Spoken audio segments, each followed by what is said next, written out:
I just thought, a few other tips in terms of scaling. If a few entrepreneurs in the audience, and how you might scale the business from a small point.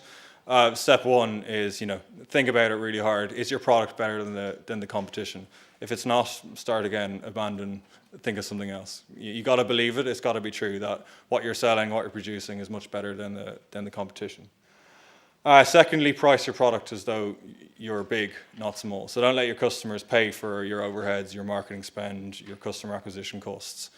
If you've got a clear path to profits, the profits will follow.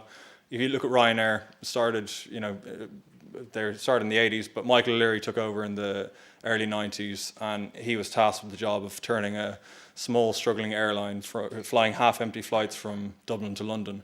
O'Leary's brought in saying, you better turn this around. So he looked at the flights and he said, well, they're probably half empty because I'm charging the tickets as though they're full. Looked at the cost of the ticket. The biggest cost in that ticket was actually paying a travel agent to book the flights for him. So he made a ballsy move of taking the money, basically cutting the travel agent out, unheard of back in the early 90s. So he was able to cut his ticket prices. So suddenly he charged the ticket prices as though the flights are full. Shock horror, planes filled up, company rocketed. Ryanair, today the most profitable, reliable, most annoying airline in Europe. We were similar. Being small, big overheads, small volumes, no negotiating power. But in the early days, we couldn't have grown had we charged a high price for our wine. Price the wines, price the services, though we were big, and obviously that allowed us to get big. And now we can offer great wines, amazing prices, make the same margins as our competitors, only we take the unnecessary costs of selling and marketing out, and it's come good for us.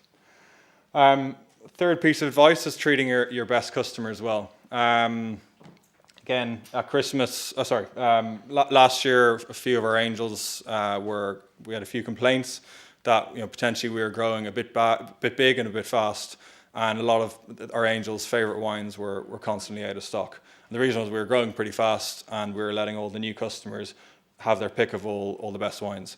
So what we did, we launched a waiting list. So new customers could come to the site, could buy a case, but if they wanted to become an angel, they had to wait. And the idea was our best customers need to be looked after first. If our best customers, our longest angels, invested in all our best wines, they deserve to have their pick before new customers can come along and take them. So average wait time, if you want to become an angel, you have to wait now, unfortunately. You have to wait 40 or 50 days to become an angel. And what we lose in short-term profits, we more than make up for in long-term gains in the form of long-term loyalty from our customers. So it felt like a painful decision at the time, but actually it felt really right that we shouldn't put our service and our loyalty of our existing angels at compromise for the sake of a quick book today or tomorrow.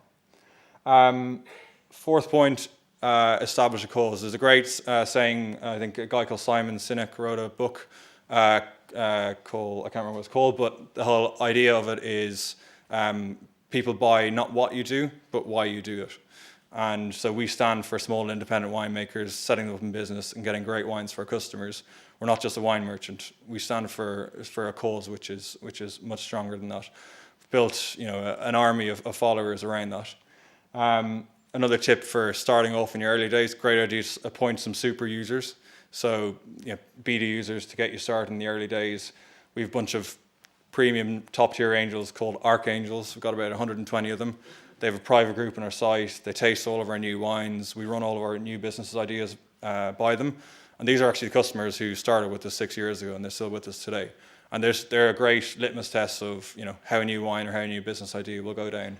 And if we screw up or send something bad out or do something wrong, they're the first people to tell us about it, but also protect us and vouch for us in public when we do screw up from time to time.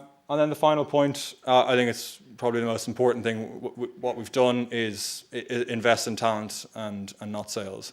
So take all that money you had planned to spend on advertising, on social media, on traditional advertising or whatever you do, take that money, invest it in the product, okay? Because if you do that, your product and service should become so good, you didn't need to spend that money in the first place selling or advertising. So that's a huge part of what we've done. You won't find us advertising on radio or newspaper or anything like that. We take the money we would have spent on that, invest it in wine production, invest a little bit more to get the quality up. People then will come back to you. You don't need to spend money advertising because your product should be so good that word of mouth does the job for you. All right. Thank you very much.